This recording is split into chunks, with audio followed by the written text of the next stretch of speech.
शास्त्र ग्रंथ, संत, गुरुजन, महान पुरुष हमें उपदेश देते हैं कि मानव जीवन का परम लक्ष्य भगवत प्राप्ति है और उसके बहुत सारे साधन हमारे शास्त्रों में बतलाए गए हैं। उसमें एक साधन है भगवान नाम की महिमा, नाम जप की महिमा। उसका महान फल होता है जो बड़े बड़े यज्ञ, तप और दान से भी नहीं होता। वो श्री हरिनाम का जप, कीर्तन और स्मरण से हो जाता है। वेदांत दर्शन के निर्माता भगवान वेदव्यास व्यासदेव रचित भागवत में ज्ञानी श्रेष्ठ सुखदेव जी महाराज शीघ्र ही मृत्यु को प्राप्त होने के लिए तैयार बैठे हुए राजा परीक्षित से कहते हैं, हे राजन, इस दोषों से भरे हुए कलयुग में एक महान गुण है कि कलयुग में केवल हरि नाम, श्री कृष्ण नाम के नाम कीर्तन से ही मनुष्य कर्म बंधन से मुक्त होकर परमात्मा को प्राप्त कर लेता है। कलयुग में केवल श्री हरिनाम कीर्तन से व्यक्ति को महान फल प्राप्त हो जाते हैं। 400 वर्ष पूर्व की बात है। बंगाल के नवद्वीप नामक स्थान में श्री श्री चैतन्य देव ने अवतीर्ण होकर मुक्त कंठ से इसी बात की घोषणा की थी कि भय न करो। सबसे बड़ा प्रायश्चित और परमात्मा के प्रेम संपादन का परम उत्तम साधन श्री हरिनाम है। संसार वासना का परित्याग कर दृढ़ विश्वास के साथ इसी में लग जाओ और अपना उद्धार कर लो।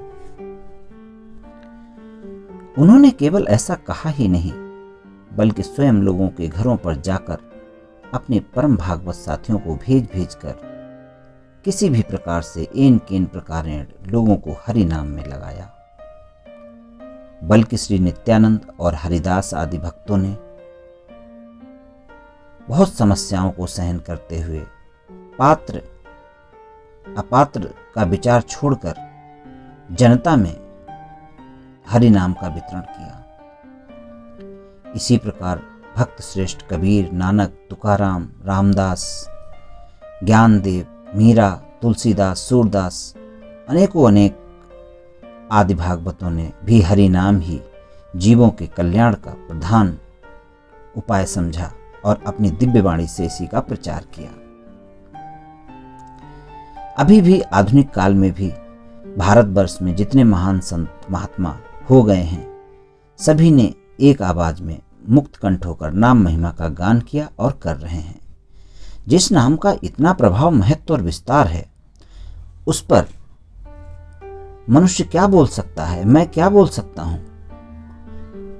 मैं तो केवल एक तरह का ये दुस्साहस कर रहा हूं जो संतों की कृपा और प्रेमियों के प्रेम भरोसे पर ही कर रहा हूं। मैं भगवान नाम की महिमा क्या बतला सकता हूं? मैंने जो आज तक सुना है, जो समझा है, जो पढ़ा है, वो आप लोगों को बता रहा हूं। शास्त्रों में नाम महिमा के इतने अधिक प्रसंग हैं कि उनकी गणना करना भी बड़ा कठिन कार्य है। इतना होते हुए भी संसार के सब लोग नाम पर विश्वास क्यों नहीं करते? नाम का साधन क्यों नहीं करते? नाम का साधन कठिन क्यों प्रतीत होता है? पूजा, होम, यज्ञ आदि में जितना अधिक प्रयास और सामग्रियों का इकट्ठा करना पड़ता है, इसमें वो सब कुछ नहीं करना पड़ता, तो भी सभी लोग नाम जप क्यों नहीं करते? इसका उत्तर यह है कि नाम परायण होना जितना मुख से सहज कहा जाता है, वास्तव में उतना सहज है नहीं। बड़े पुण्यबल से नाम में रुचि होती है। शास्त्र पढ़ना, उपदेश देना, बड़े बड़े शास्त्रार्थ करना सहज है, परंतु निश्चिंत मन से विश्वास पूर्वक भगवान का नाम लेना बड़ा कठिन है। कुछ लोग तो इसकी ओर ध्यान ही नहीं देते। जो कुछ ध्यान देते हैं उन्हें इसका सहजता देखकर अश्रद्धा हो जाती है, श्रद्धा नहीं रहती।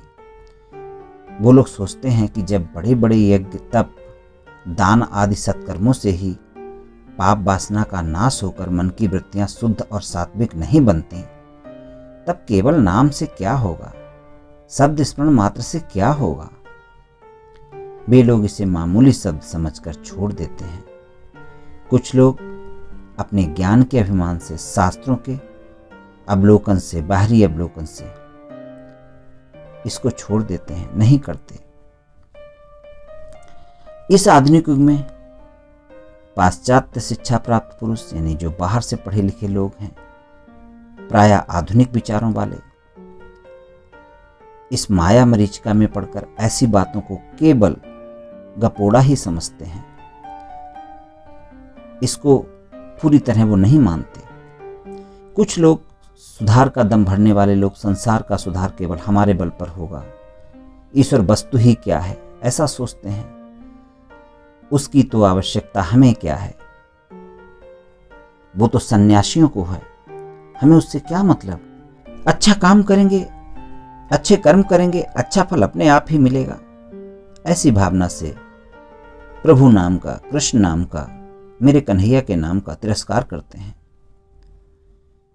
भगवान नाम का स्मरण प्रायः विपत्ति काल में हुआ करता है, जब मनुष्य के सारे सहारे छूट जाते हैं, कहीं से कोई आशा नहीं रहती, किसी से कोई आश्वासन नहीं मिलता, जगत के लोग मुख से नहीं बोलना चाहते, निर्धनता, निर्जनता, आरोग्यहीनता और अपमान से मन घबरा उठता है, दुखों की विस्मयी ज्वाला से हृदय कांप उठता है, मित्र स्नेही और घर वालों का एकांत अभाव हो जाता है, तब प्राण रो उठते हैं। हृदय खोजता है किसी ऐसी शीतल सुरम्य वस्तु को जिसे पाकर उसे कुछ शीतलता, कुछ शांति प्राप्त हो सके। ऐसे दुख के समय में छटपटाते हुए व्याकुल प्राण स्वाभाविक ही उस अनजाने और अनदेखे हुए प्रीतम की गोद का सहारा ढूंढते हैं। ऐसे अवसर पर बड़े बड़े शास्त्राभिमानी, शास्त्रार्थ में तर्क युक्तियों से ईश्वर का खंडन करने वाले, धन और पद के मद में चोर, ईश्वर को तुच्छ समझने वाले, विषयों की प्रमाद मदिरा में अब अमृत पान से उन्मुक्त होकर विचरने वाले मनुष्यों के मुंह से भी सहसा ऐसे वाक्य निकल पड़ते हैं कि हे राम, हे ईश्वर, हे कृष्ण, तू ही बचा सकता है, तेरे बिना अब कोई और मेरा सहारा नहीं है। ऐसे ही समय में ऐसे ही बोलते हैं, भगवान नाम का उच्चारण करने लगते हैं, और ऐसे ही शोक मोहपूर्ण समय में मन और प्राण भी उसका स्मरण करने लग जाते हैं। इसी लोभ से तो माता कुंती ने भगवान श्री कृष्ण से विपत्ति का वरदान मांगा था। उनसे कहा था कि हे कृष्ण, तेरा स्मरण विपत्ति में ही होता है, इसलिए मुझे बार बार विपत्ति के जाल में डालता रहे। तात्पर्य यह है कि भगवान नाम का स्मरण प्रायः दुख काल में होता है। दुखी, अनाश्रित और दीन जन ही प्रायः उनका नाम लिया करते हैं। इसलिए कुछ लोग जो विषयों के बाहुल्य से मोहवश अपने को बड़ा बुद्धिमान, धनवान और सुखी मानते हैं, भगवान नाम लेकर अपनी समझ से दीन, दुखी और अनाश्रितों की श्रेणी में सम्मिलित होना नहीं चाहते। कुछ ज्ञानाभिमानी लोग ज्ञान के अभिमान में हरि नाम को गौड़ या मंद साधन समझकर त्याग देते हैं। जनता अधिकतर संसार में बड़े लोग जो कहते हैं या बड़े लोग कहलाने वालों के पीछे ही चला करती है। यही कुछ कारण है कि सब लोग हरि नाम नहीं जपते, सब लोग कृष्ण नाम नहीं जपते।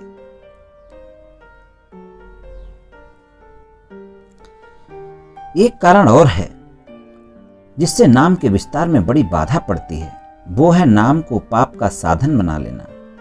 ऐसे लोग संसार में आपको मिल जाएंगे जो पाप करने में जरा सा भी संकोच नहीं करते और समझ बैठते हैं कि नाम लेते ही पाप का नाश हो जाएगा। इसमें कोई संदेह नहीं कि हरि नाम पाप रूपी घास के बड़े ढेर को जलाने के लिए साक्षात अग्नि है। बड़े से बड़े पाप नाम के उच्चारण मात्र से नष्ट हो जाते हैं। सर्वधर्म त्यागी, सर्व पाप निरत पुरुष भी यदि हरि नाम कीर्तन करता है तो वो पापों से छूट जाता है। इसमें कोई संदेह नहीं कि पहले के पापों का नाश करने के लिए भी हरि नाम सबसे बड़ा और शीघ्र फलदायक साधन है। नाम के प्रताप से पापी मनुष्य भी भगवान के परम पद को प्राप्त हो जाता है। परंतु जो मनुष्य जानबूझकर हरि नाम की दुहाई देकर मन में दृढ़ संकल्प करके पापों को करता है, उसको कहीं ठिकाना नहीं मिलता। रोग ठीक करने के लिए औषध का सेवन किया जाता है, परंतु जो लोग बीमारी बढ़ाने के लिए दवा लेते हैं उनको सिवा मरने के और क्या फल मिल सकता है। पहले के कितने भी बड़े बड़े पाप संचित क्यों न हो, सच्चे मन से भगवान नाम लेते ही वे सब अग्नि में ईंधन की तरह जल जाते हैं। परंतु इसका यह अर्थ नहीं कि भगवान नाम लेने वालों को पाप करने के लिए छूट मिल जाती है, ऐसा बिल्कुल भी नहीं है। भगवान का नाम भी लेंगे और साथ ही साथ मनमाने पाप भी करते रहेंगे। इस प्रकार की जिनकी इच्छा है उनके लिए तो फल उल्टा ही होता है। नाम महिमा की दुहाई देकर पाप करने वालों को नरक में भी जगह नहीं मिलती। ये सर्वथा यथार्थ तत्व है। बड़े बड़े ऋषियों और संत महात्माओं ने नाम महिमा का प्रत्यक्ष अनुभव करके ही उसके गुण गाए हैं, और अब भी ऐसे लोग मिल सकते हैं जिन्हें नाम की प्रबल शक्ति का अनेक बार अनेक तरह से अनुभव हो चुका है, जो नाम के रसिक हैं, जिन्हें इसमें असली रसास्वाद मजा आता है। इसमें कभी भी इसका स्वाद मिल गया है, वे तो फिर दूसरी ओर भूल कर भी नहीं जाते। ना उन्हें शरीर की कुछ परवाह रहती है और न जगत की। वे मस्त रहते हैं, कभी हंसते हैं, कभी रोते हैं, कभी गाते हैं, कभी नाचते हैं। उनके लिए फिर कोई अपना पराया नहीं रह जाता। कुछ लोगों को यह शंका है कि आजकल नाम लेने वाले तो बहुत लोग देखे जाते हैं, परंतु उनकी दशा देखते हैं तो मालूम होता है कि उनको कोई लाभ नहीं हुआ है। जिस नाम के एक बार उच्चारण करने मात्र से संपूर्ण पापों का नाश होना बतलाया जाता है, उस नाम की लाखों बार उच्चारण करने के बाद भी लोग पापों में प्रवृत्त और दुखी देखे जाते हैं। इसका कारण क्या है? इसके उत्तर में पहली बात तो यह है कि लाखों बार नाम की आवृत्ति उनके द्वारा होती ही नहीं है। धोखे से वो समझ लेते हैं कि ऐसा हो गया है। दूसरा कारण यह है कि उनकी नाम में श्रद्धा नहीं है। नाम के इस महात्म्य में उन्हें स्वयं ही संशय है, इसलिए उन्हें पूरा लाभ नहीं होता। भजन में श्रद्धा ही फल सिद्धि का मुख्य साधन है। अवश्य ही भजन करने वाले में श्रद्धा का कुछ अंश तो रहता ही है। यदि श्रद्धा का सर्वदा अभाव हो तो मन में भजन करने की विचार ही नहीं आएगा।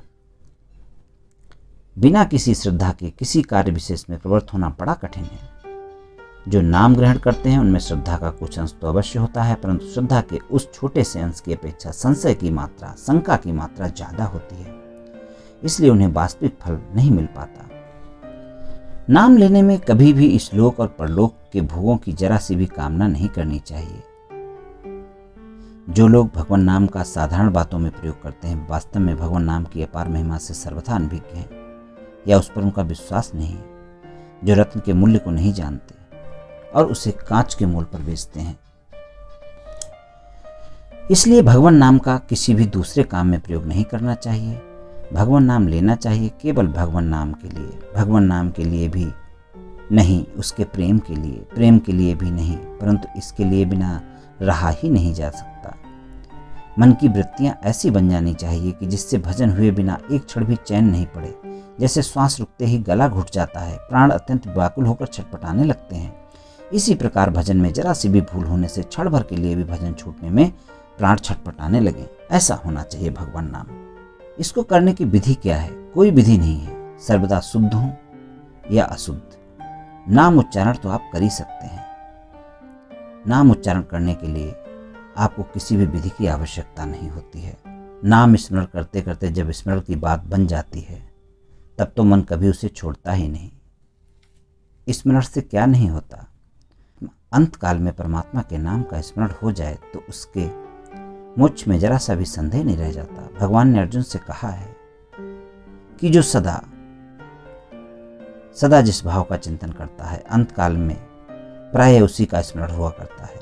इसलिए भगवान ने अर्जुन से कहा कि हे अर्जुन, तू सर्वदा मेरा स्मरण करता हुआ युद्ध कर। इस प्रकार मुझ में मन बुद्धि अर्पित हो जाने से तो निसंदेह मुझे ही प्राप्त होगा। लेकिन भगवान नाम में ढोंग नहीं होना चाहिए। भगवान नाम अंदर से होना चाहिए, आत्मा से होना चाहिए। प्रत्येक क्षण, प्रत्येक पल भगवान का नाम आपके हृदय में होना चाहिए, हृदय में प्रभु होने चाहिए, ढोंग नहीं। आपको एक कहानी सुनाते हैं। एक सेठ जी जप कर रहे थे, माला हाथ में थी, मुंह से भी मंत्र का उच्चारण कर रहे थे, परंतु उनका मन और ही बातों में लगा हुआ था। पुत्र भी पास बैठा भजन कर रहा था। सेठ जी माला फेरते फेरते ही बीच में बोल उठे, अरे बेटा, कल सब ग्राहकों के रुपए आ गए। राम राम राम राम राम। देख, तू बड़ा मूर्ख है, कहीं व्यापार में भी सच्चाई से कमाई होती है। राम राम राम राम। हाथी के दांत दिखाने के दूसरे और खाने के दूसरे होते हैं, तुझे पता है। राम राम राम राम राम। नहीं तो व्यापार में कैसे हो पाएगा? अगर तू सभी चीजें सच्चाई से करेगा तो व्यापार तो नहीं चल पाएगा। कल को अगर मैं मर जाऊंगा फिर तेरा काम कैसे चलेगा? राम राम राम राम राम। तो इस तरह राम राम करने वाले ढोंगी लोगों के कारण ही नाम पर लोगों की रुचि घटती है। नाम प्रेमियों को ढोंग नहीं करना चाहिए, और अगर कोई कहता है कि आप ढोंग कर रहे हैं तो कहने दो। नाम प्रेमियों को इस ओर ध्यान नहीं देना चाहिए। यदि कोई मूर्ख किसी रत्न का दुरुपयोग करे तो उसकी बहुमूल्यता थोड़ी ही घट जाएगी। कहने का मतलब सिर्फ इतना ही है कि स्मरण सच्चा होना चाहिए। सच्चा स्मरण होने से भगवान नाम की महिमा बहुत फल देती है, शीघ्र फल देती है, प्रभु से मिला देती है भगवान नाम की महिमा। तो मित्रों, आपको जो भी नाम अच्छा लगता हो आप उस नाम का जप कर सकते हैं। राम, कृष्ण, शिव, या आपके गुरु द्वारा दिया हुआ कोई मंत्र, या जो भी आपके इष्ट हैं, जिस नाम से आप भगवान को पुकारना चाहते हैं पुकारें। अपने सारे कार्यों को अवश्य करते रहें। व्यापार करते हैं तो व्यापार करें, नौकरी करते हैं तो नौकरी करें। कोई भी कार्य रोकना नहीं है। सभी कार्यों को करते हुए अपने इष्ट देव का नाम, अपने प्रभु का नाम, अपने कृष्ण का नाम हमेशा याद रखें। किसी भी पल उनको ना भूलें। जय श्री कृष्ण।